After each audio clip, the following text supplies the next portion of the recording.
Ceux qui entreront pour la première fois sur le marché du travail en 2022 intégreront donc directement le nouveau système.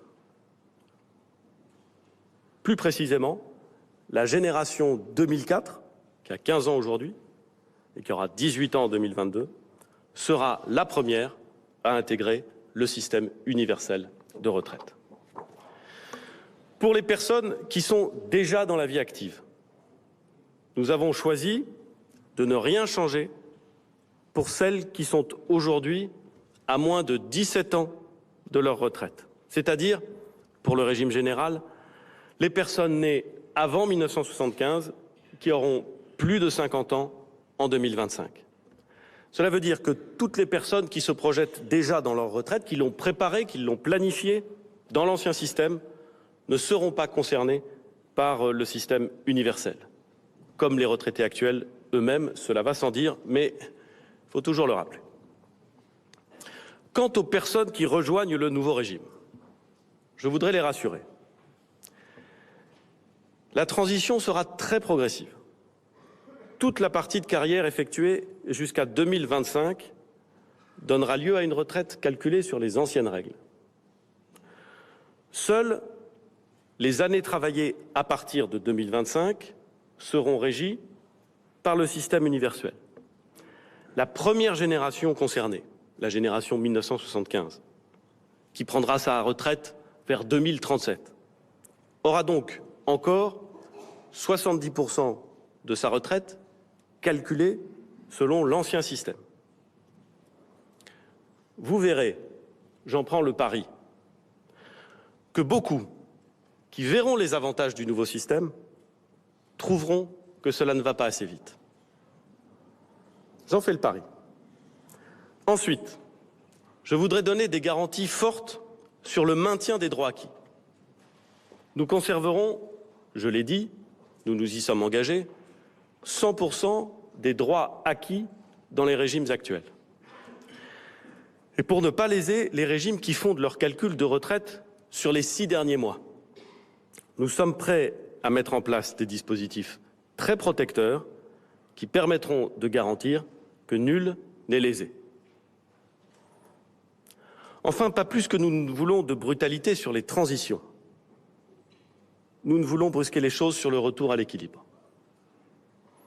À terme, je l'ai dit, ce sera la responsabilité des partenaires sociaux, comme ils le font déjà pour les régimes complémentaires. Nous mettrons en place, dès l'année prochaine, une gouvernance qui leur confiera les principaux leviers. Il leur reviendra donc de fixer une trajectoire de retour à l'équilibre, puis de maintenir celle-ci. Si les partenaires sociaux s'entendent sur une telle trajectoire, le gouvernement la prendra à son compte. Mais nous devons être prêts à prendre nos responsabilités. Le gouvernement a prévu, je l'ai indiqué, des avancées sociales. La retraite à 1 000 € minimum pour ceux qui, tout au long de leur vie, ont cotisé et ont gagné le SMIC. La revalorisation des enseignants, j'y reviendrai. La baisse de la décote pour les personnes qui n'ont pas tout leur trimestre. Ne comptez pas sur moi pour renvoyer la patate chaude, si vous me permettez cette trivialité, aux partenaires sociaux. Personne ne nous croirait, personne n'aurait confiance si nous ne disions pas comment nous financerons ces avancées sociales. Je considère pour ma part que nous ne pouvons pas mettre en place un âge d'équilibre à 64 ans, d'un coup d'un seul, en 2025. J'ai entendu les organisations syndicales qui ne voulaient pas de fétichisme sur la date de 2025 et j'ai accepté de prendre le temps nécessaire en décalant le calendrier initial jusqu'à 2027. Après concertation avec les partenaires sociaux, j'ai proposé au président de la République un compromis qui repose sur 2 critères. Bien distinguer dans le temps la préparation de la réforme et les mesures d'équilibre. J'ai entendu ceux, notamment, je les cite, à la CFDT, à l'UNSA, à la CFTC, qui soutiennent le régime universel, mais qui nous appellent à ne pas tout mélanger, le temps que nous fassions voter la loi et que la nouvelle gouvernance se mette en place. Mais en revanche, et c'est le deuxième élément du compromis, ne pas fuir nos responsabilités en renvoyant au-delà du quinquennat les mesures nécessaires. Tous ces éléments me conduisent à proposer de mettre en place la nouvelle gouvernance dès l'adoption de la loi au cours de l'année 2020, au plus tard le 1er janvier 2021. Elle aura à prendre des décisions qui seront mises en œuvre dès le 1er janvier 2022. Je crois dans le système de confiance que nous mettons en place, qui est fait de liberté et de responsabilité, pour atteindre l'âge d'équilibre de 64 ans en 2027. Et il nous faudra mettre en place un système de bonus-malus qui incitera les Français à travailler plus longtemps. Je l'ai dit, l'âge légal restera à 62 ans. Et avant le 1er janvier 2022, les responsables de la nouvelle gouvernance auront à définir le bon système de bonus-malus pour aller vers ces 64 ans. Dans l'hypothèse où les responsables de la nouvelle gouvernance ne présenteraient pas une trajectoire d'équilibre ou les moyens de la garantir, la loi cadre aura prévu ces mécanismes. Évidemment, s'agissant des régimes spéciaux ou de ceux qui ont des âges dérogatoires, il faudra adapter les modalités de cet âge du taux plein et tenir compte, quand elles existent, des trajectoires de convergence qui ont été décidées dans les réformes précédentes. Au-delà de la gestion des transitions, j'avais identifié avec vous, lors de mon intervention au mois de septembre, des professions qui appellent des réponses spécifiques. Parce que, comme l'a dit le président de la République dès sa campagne, un système universel ne signifie pas la négation de toute spécificité. C'est d'ailleurs ce qui en fera sa force et sa capacité à durer. Je veux d'abord confirmer à nos forces de sécurité intérieure que ceux qui sont exposés à des fonctions dangereuses dans le cadre de missions régaliennes, les pompiers, les policiers, les gendarmes, les gardiens de prison, les militaires bien entendu, conserveront le bénéfice de dérogations d'âge. Par ailleurs, les gains représentés par les bonifications de durée qui existent dans ces régimes seront préservés dans le futur système universel, ce qui permettra de maintenir des niveaux de retraite comparables aux pensions actuelles. Je veux ensuite prendre des engagements fermes vis-à-vis des enseignants, pour qui, j'ai déjà eu l'occasion de l'indiquer, une application mécanique, j'ai même dit absurde, mécanique des nouvelles règles ferait perdre une part significative de leur future pension. Je le dis tout net, il serait inacceptable que les enseignants perdent le moindre euro de pension compte tenu de cette application. Et cela ne se produira pas. Tout d'abord, nous inscrirons dans la loi la garantie selon laquelle le niveau des retraites des enseignants sera comparable, sanctuarisé et comparable au niveau des retraites des fonctions ou des métiers équivalents dans la fonction publique.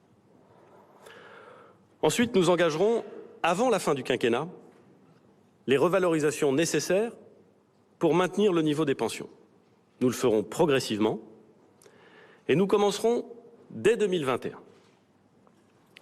Enfin, nous mettrons certes l'accent sur les débuts de carrière, puisque le décalage de génération nous donne un peu de temps, mais pas seulement. Nous ne voulons pas créer deux catégories d'enseignement. C'est une vision globale que nous voulons construire. Et là aussi, le temps doit nous donner l'ambition de véritablement repenser le métier et la carrière d'enseignant. Le ministre de l'Éducation nationale réunira très rapidement les organisations syndicales à l'Éducation nationale. Elles devront baliser une discussion qui devrait s'achever à l'été 2020 et qui fixera le cadre sur les 10 prochaines années de la reconstruction des rémunérations, des carrières et des organisations du travail.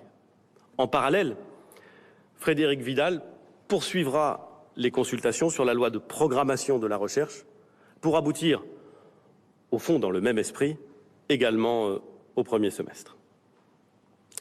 Je suis évidemment extrêmement attentifs avec la ministre des Solidarités et de la Santé à la situation des aides-soignantes. Ce n'est pas un hasard, d'ailleurs, si nous avons souhaité flécher certaines mesures du plan d'urgence pour l'hôpital vers ces professionnels qui sont au front quotidiennement, jour et nuit. Nous savons tous ce que l'hôpital leur doit et compte tenu de leur démographie, près des 2/3 des aides-soignantes aujourd'hui en poste resteront dans leur régime actuel. Je veux néanmoins que nous avancions dans 2 directions. D'abord, adapter les seuils sur la reconnaissance de la pénibilité liée au travail de nuit, je l'ai dit, en lien avec la réalité de leur rythme de travail effectif. Cela permettra à près d'un quart des aides-soignantes à l'hôpital de partir plus tôt. Nous mettrons en place un nouveau dispositif permettant le financement d'un temps partiel sans perte de revenus en fin de carrière pour les aides-soignantes qui le solliciteraient. Je veux enfin souligner la nécessité de construire des transitions spécifiques pour les travailleurs indépendants, les artisans, les commerçants et les professions libérales. Les discussions menées avec le haut-commissaire ont permis d'avancer sur 3 choix.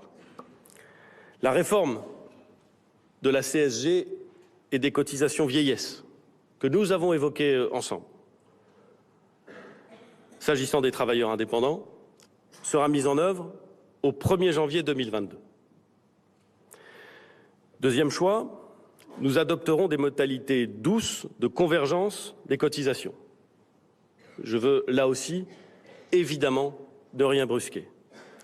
Je propose de nous donner un horizon de 15 ans pour y parvenir, ce qui n'interdira pas de le faire plus vite là où c'est possible.